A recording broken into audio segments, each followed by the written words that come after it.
Paris, 2017. La ville lumière n'aurait jamais rien vu de tel. Ni pour des rois, ni pour des présidents. La tour Eiffel, symbole ultime de la France, s'est inclinée devant un gamin de Mogi das Cruzes. 222 millions d'euros. Un chèque qui promettait d'acheter non seulement un joueur, mais la gloire éternelle.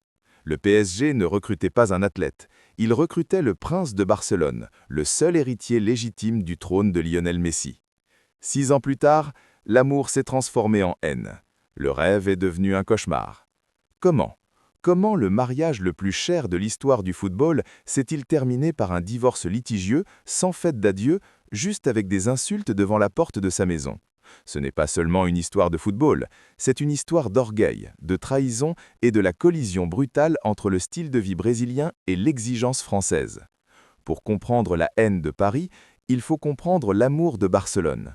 En Catalogne, Neymar était le prince. Il avait la protection de Messi. Il pouvait se tromper car il n'était pas le numéro 1. Mais Neymar voulait plus. Il voulait la couronne. Il voulait le ballon d'or. Et Paris lui a offert un royaume rien qu'à lui. L'arrivée fut un délire, mais le premier crime a eu lieu trop tôt. Septembre 2017, le Penalty Gate. Edinson Cavani n'était pas le meilleur au monde, mais c'était un soldat, le meilleur buteur de l'histoire du club, aimé par les supporters pour son humilité et son sacrifice. Quand Neymar est arrivé et a exigé le ballon, la France a vu de l'arrogance. Dans la culture française, liberté, égalité, fraternité n'est pas seulement une devise. Personne n'est plus grand que l'institution. En manquant de respect à Cavani, Neymar a manqué de respect à la hiérarchie. La première fissure dans le cristal est apparue là. Si l'arrogance dérangeait, l'absence enrageait.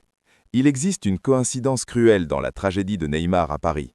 Les blessures n'arrivaient jamais lors des matchs sans importance, elles arrivaient toujours en février, à la veille des huitièmes de finale de la Ligue des Champions.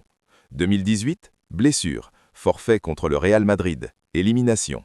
2019, blessure, forfait contre Manchester United, élimination.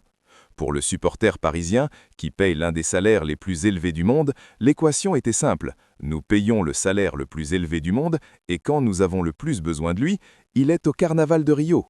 La France pardonne l'échec, mais la France ne pardonne pas le manque d'efforts.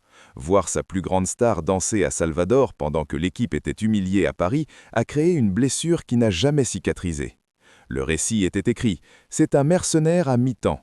Mais le point de rupture définitif n'a pas été une blessure, ce fut un choix.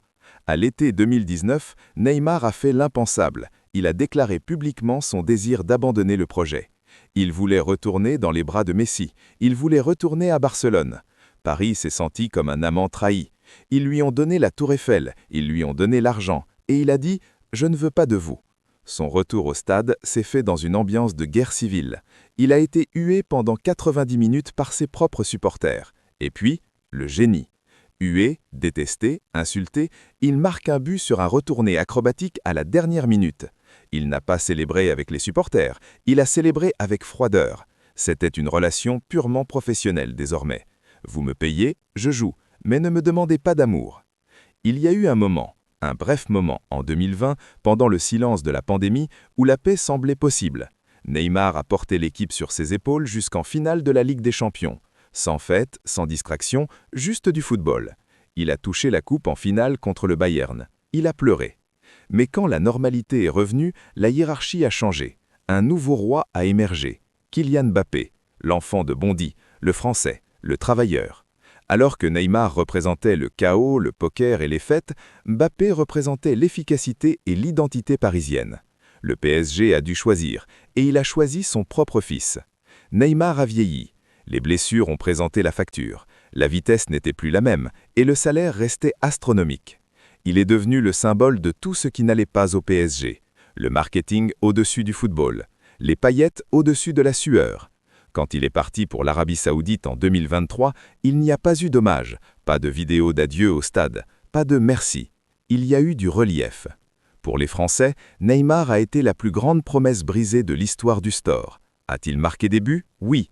A-t-il gagné des titres nationaux? Plusieurs. Mais il a échoué dans l'une seule mission qui comptait, être le roi qui guiderait Paris vers la gloire européenne. Il voulait être le numéro 1 mondial, mais il est sorti de Paris plus petit qu'il n'y était entré. Paris est une ville romantique, mais c'est aussi une ville révolutionnaire. Et en France, quand le peuple se lasse de la monarchie, il coupe la tête du roi. Neymar a gardé sa tête, mais il a perdu sa couronne.